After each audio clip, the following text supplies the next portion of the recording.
Is a successful candidate in APS verification process అంటే 2 criterias fulfil చేయాలండి.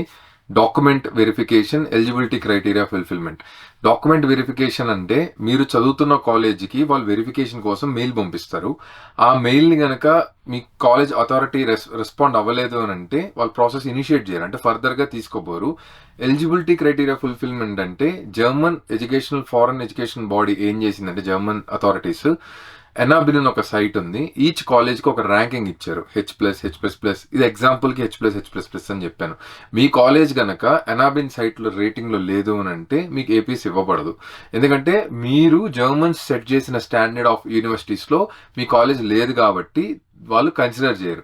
So ఒక successful candidate in ఏపీఎస్గా మారాలి అని అంటే మీ ఎలిజిబిలిటీ క్రైటీరియాతో పాటు మీ యూనివర్సిటీ కూడా ఫుల్ఫిల్మెంట్ క్రైటీరియాని ఫుల్ఫిల్ చేసి ఉండాలి.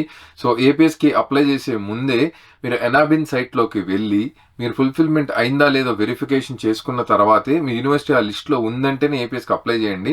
ఎందుకంటే ఏపీఎస్కి మీరు అప్లై చేస్తే నాన్ రిఫండబుల్ మనీ అనమాట. అంటే ప్రాసెస్కి 18,000 రూపీస్ మీరు కడతారు, పేమెంట్ అయిపోయిన తర్వాత it is completely non refundable. So process start చేసే ముందే ఎనాబిన్ సైట్లో వెరిఫై చేసుకోవడం చాలా ఇంపార్టెంట్.